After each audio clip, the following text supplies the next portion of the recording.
Ganama nyaata naa gootee deemte xiqqoo anuu amma hin nyaadhu jechuudha.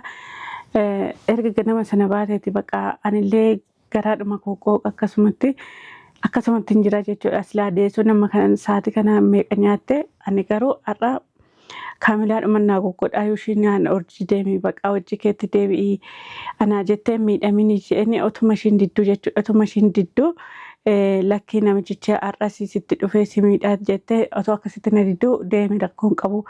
Hambarrii keessaan cuccufadhee kan ta'a namni tokko keessummaan illee yoo dhufe eenyu jedheetan yoo akkasitti jalaa bane malee hin banuutii deemi baqqaa jedheetani ishee abditti godhee asii deemsisee jechuudha. Deemii jedheetuma ishii deemsisee otuma ishii garaan ishee as jiru qalbiin ishee as jiru daddafiidhuma hojjedhuutii koottuu natti deebi'i jedheenni akkasitti deemtee jechuudha. Amma garuu waan ishiin taate wallaale jechuudha. Telefoonni ishiin hojjetu akkuma ittiin ishii barbaaduun dhabe jechuudha. Zaalikaan immoo silaa ishiinuu bakka itti meetanii deemiti barbaadi deemi naa barbaadi jedhaniyyuu ishiinis gara manaatti hin deebine jechuudha. Erga ganama baatee kan nyaata kootii dhiisaatii waan tokko kan garaa kootii manatti hin fakkaatu jechuudha. Deemiti naa barbaadin jedhaniyyuu zaalikaan illee amma sa'a kana kun bakka ishiin dhaqxe hin beeku. Ishiinis kan ganama baate shuma boodaan kan baate ol hin deebine jechuudha. Kanaafuu akkuma godhu dhabeetan cannaqamu jira. Akkam abbaa koon godha daa'ima kana qabee taaksii waammadhee ka'ee deemu akkamuma godha jedheetani baay'ee tokko rakkachaa jira jechuudha. Assalaamu alaikum warahmatullahi wabarakaatu. Akkam jirtu hordoftoota fi kabajamtoota keenyaa jirtu bakka jiraattan bakka isin jirtan hunda nageenyaa jiraatu fayyaa keessanii nagaa keessanii isiniin jechaadha. Wanti isin qabadhee dhufe maali yoo jettanii har'a wayitu na mudate jechuudha. Har'a wanti na mudate kunis maali yoo jettanii ganama kaamilaadhaan erga baqqaa da'ee erga nagaadhaan da'eeti gara dalagaa keetiitti deebi'ii mana teessee baqqaatillee miidhamtaana jettee miidhamiiniti. Amma nagaadhaan addaan baheera waan ta'eef gara dalagaatti deebi'i jedheenii gara dalagaatti deebitee jechuudha. Dalagaatti deebitee ganama deemtee amma sa'aatiin kun sa'aatii 3 ta'eera. Hin galle jechuudha. Amma yoona baay'ee tokko yaaddoon natti dhufe jechuudha. Lubbuun natti dhufte nan dawwalaa fi silkiin shi cufaa jedha jechuudha. Silkii lamaan qabdu silkii biraa irratti hin dawwaluuf jechuudha. Miseejii barreessaa fi miseejii naaf hin deebistu waan ishiin taate wallaale jechuudha. Dhugaa dubbachuudhaaf baay'ee tokko yaaddee jira jechuudha. Amma sa'aatii kanatti garuma dhaqu dhabee jira jechuudha. Garuma otoo hin danda'ee deemeeti. Bakkuma dalagaa sana dhaqee barbaada jechuudha. Otoo nagaa taatee isheen amma yoona otoo naan dawwaliin hin turtu jechuudha. Isheenuu yaaddoftiiti otoo naan dawwaliin hin turtu jechuudha. Suuquma kana yoo baate gizee 10 irratti dawwalti. Maal taate akkamitti jirtaa jetteetu naa dawwalti jechuudha. Ammoo erga ganama sana baate ammas akkana naaf hin dawwalle jechuudha. Waan tokkoyyuu naaf hin dawwalle kaleessa namichi asitti dhaadattaa kutee jechuudha. Akka yoo dhumanani sin balleessin yoo jiraa keessin awwaalii waan akkasii jechaani asii kutee jechuudha. Namicha sanatu karaatti argee laata maal taate laata maaltu ishee mudate laata jedheetani yaada keessa galee jira jechuudha. Baay'ee tokko yaada keessa galee jira.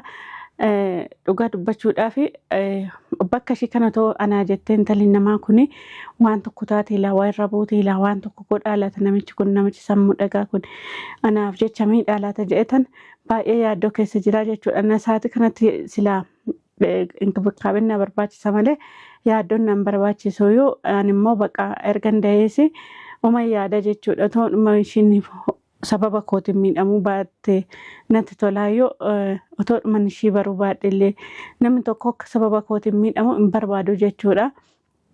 Kanaaf amma sa'a kanatti waan ishiin taate wallaalee jira jechuudha. Akka ishii waan tokko hin taane du'aa naa godhaaf isiniin jedha. Akka isiniin jedha kaleessa asitti dhufee waan inni godhe isinillee argitanii jirtu. Daa'imuma dhiiga kana daa'ima dhalattee torbee tokko hin guunne fudhadhee deemaa natti kennii jedheetu na harkatti qabaa ture jechuudha. Daa'ima naajjeestee fudhataa dura naajjeesiidhuma fudhadhuu deemi malee jedhee akkasitti daa'ima numa wal harkatti qabaa jiru galata hundaa ulfaattu kaamilaan dhuftee akkasitti namicha gannarraa baaste jechuudha. Akkasitti ishiillee wal lolanii asitti wal fixanii akkuma isin argitanii jechuudha. Akkasitti qabdee narraa gadi baaste otoo isheen dhufuu baatteeti silaa lubbuu kiyya naajjeeseetu asii kutaayyuu jechuudha. Namichi kuni yaadu jechuudha. Daa'ima kanallee akkuma ishii guddoo fudhate kanallee fudhatee gurgurachuuf natti fakkaata. Amma birrii dhabee baay'ee tokko rakkatee jira jechuudha. Namichi kuni gara seenuu dhabee jira jechuudha. Dubartoonni irratti naqaan natti fakkaata. Akka durii birriitti kennuu didan natti fakkaata. Amma baay'ee tokko rakkatee namaan fakkaatu sareedhuma maraatu ta'eetu oliif gad deemaa jira jechuudha. Namaan fakkaatu akkuma isin argitan jechuudha. Mataa waan tokko irratti fakkaate uffatuma xuraa kanuma barandaatti hin bulu isuma uffatee kan guyyaa 10 wayii uffatee oliif gad deemaa jira jechuudha. Kanaafuu intaluma namaa qabee waan tokko irraa godhaa laata silkiillee irraa fuudhee waan tokko godhaa laata jedhee baay'ee tokko yaaddoo keessa galee jiran isiniin jedha. Akkasin isin jedha intalli namaa waan tokko godhee laata sababa kiyyatti baay'ee tokko cannaqamaa jira jechuudha. Daa'ima ishii sanaafuu otoo hin cannaqamaa jiru kan kaamilaatti naa dabalame jechuudha. Ishiillee daa'ima kiyyaa'eessa keessee akkam gootaa naan laalaa fidinaa fidi jennaan daa'ima gurguradhee jira naan jedhe ani daa'ima gurguradhee jira maqaa daa'imaan dheeni naan jedhe. Dhugaa amma kalaas ergan deebii bakka durallee kanallee nan kennaaf haa fudhatu waliin haa rakkatu jedheetan yaadee ture jechuudha. Amma ergan deebii bakka akkasitti qaamni kiyya na cicciramee akkasitti irratti akkas ta'ee akkamitti daa'ima kiyya jedhee kennaaf jedheetani bakka garaan na badee jira jechuudha. Daa'ima kiyya ishii sanallee argachuudhaaf baay'ee tokko rarra'aa jira jechuudha. Isinillee akkan daa'ima kiyya argadhu du'aa naa godhan isiniin jedha. Du'aa keessan na bira dhaabbadhaan isin jedha. Kanallee akka rabbi harka isaarraa naa qabu du'aa keessan naa godhan isiniin jedha. Akkasii kaleessa immoo akkuma isin argaa turtan akkuma isin argitan sana anaa maliyyaa kanan ta'ee jiru narra dhaabataa ture jechuudha. Miila isaatiin narra dhaabatee ture. Kaamilaa qaaneffadhee waan tokko taateetta waan tokko si godheera yeroo ishiin jettu lakkii waan tokko iyyuu hin taane waan hangoonii waan taane jedheetani ishii dhoksee jechuudha. Ishiin sababa kootiin aarii kootiin waan tokko gootee bakka miidhaan ishiirra gahaa laata miidhaa keessa waan tokko irra buutee laata jedheetani waan tokko iyyuu nan goone fayyaa kooti nagaa kooti jedheeni ani garuu amma ammaatti eega gizee sana amaliyyaa koo waan inni oliif ganna daddarbe na dhukkubaa jira jechuudha. Kan duraarra na dhukkubaa jira jechuudha. Amaliyyaan kun ishiitti illee hin himne jechuudha. Ishiin hin beektu jechuudha. Akkas na daddarbaa ture hin argine ishiin isaa mucaa fudhachuu ka'uu daa'ima fudhachuu ka'uu itti dhufte erga waan hunduu ta'ee dhufte jechuudha. Kaamilaan qabdeen irraa gabbaaste silaa yookiin kaleessa na ajjeeseedhuma daa'ima kana fudhatee deemaa maaliif inni birriidhuma malee lubbuu namaatiif hin yaadu jechuudha. Ammallee kaamilaa waan inni godhe hin beeku jechuudha. Waan inni karaatti argee godhe yookiin ishii asii bahuu argee yookiin immoo ishii as deebi'uu karaa irratti argee waan tokko godhee laata jedhee bakka sammuun kun cannaqamaa jira. Kan daa'ima cannaqamu irratti kan ishii immoo irratti naa dabalee baay'ee tokko na dhiphachaa jira jechuudha. Akkasiin isiniin jedha ganama nyaata naa gootee deemte xiqqoo anuu amma hin nyaadhu jechuudha. Erga ganama sana baateeti bakka anillee garaadhuma koo akkasumatti hin jira jechuudha. Silaa deessuu nama kan sa'aatii kana meeqa nyaatte ani garuu har'a kaamilaadhuma naa goggodhaa yoo ishiin naan hojii deemii bakka hojii keetti deebi'ii anaa jettee miidhamiin isheen otuma ishiin didduu jechuudha. Otuma ishiin didduu lakkii namichicha har'a sitti dhufee si miidhaa jettee otoo akkasitti na didduu deemi rakkoon qabu. Hambarrii keessaan cuccufadhee kan ta'a namni tokko keessummaan illee yoo dhufe eenyu jedheetan yoo akkasitti jalaa bane malee hin banuutii deemi baqqaa jedheetani ishee abditti godhee asii deemsisee jechuudha. Deemii jedheetuman ishee deemsisee otuma ishee garaan ishee as jiru qalbiin ishee as jiru daddafiidhuma hojjedhuuti koottuu natti deebi'i jedheenni akkasitti deemtee jechuudha. Amma garuu waan ishiin taate wallaale jechuudha. Telefoonni ishiin hojjetu akkuma ittiin ishii barbaaduun dhabee jechuudha. Zaalikaan immoo silaa ishiinuu bakkatti meetanii deemiti barbaadi deeminaa barbaadi jedhaniyyuu ishiinis gara manaatti hin deebine jechuudha. Erga ganama baatee kan nyaata kootii dhiisaatii waan tokko kan garaa kootii manatti hin fakkaatu jechuudha. Deemiti naa barbaadin jedhaniyyuu zaalikaan illee amma sa'a kana kun bakka ishiin dhaqxe hin beeku.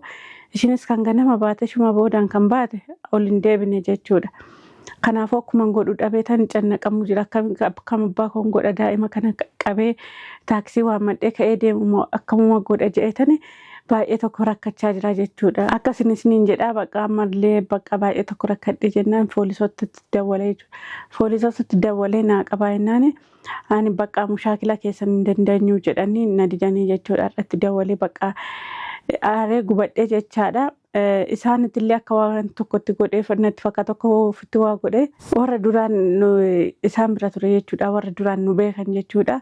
Isaanitti dawwalee kootaatiin irraa qabaa namicha kana hin dadhabee irraa qabaa guyyaa irraa suma na rakkisaa bakka ani deessuudhaa ofirraa qabuu hin dandeenye irraa qabaa jennaan mushaakila keessan hin dandeenyu naan jedhanii akkasitti isaan illee na didanii jechuudha.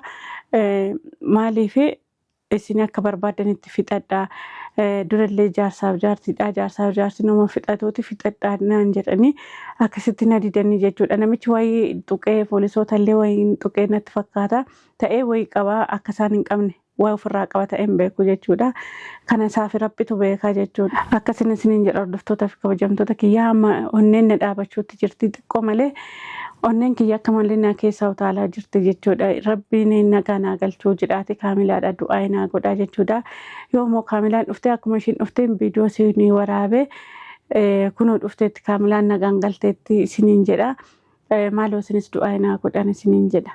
Akkasini isiniin jedhaa dhugaa dubbachuudhaaf kaamilaadha bakka guddaan qabaa fi maaliif yeroo kana yeroo namni hundumtuu na nuffee bakka ajjiin akkasi godhaa ajjii malee sumatu ofitti hin balleessee ajjii sumatu ofitti fidaa sumatu ofitti waamaa naan jedhanii hundumtuu yeroo na xireeffatee hundumtuu natti dhufuu dhiisetti ishiitu namni dogoggoraa namni maal ta'a jetteetu na bukkee dhaabatte jechuudha. Ishiin na jajjabeessitee rakkoon qabu wanti hunduyyuu hin darbaa jetteetu na jajjabeessaa jirti jechuudha. Na jajjabeessitee na bira dhaabbattee mana kiimillee na geessitee waan meeqana faana taate jechuudha kaamilaan.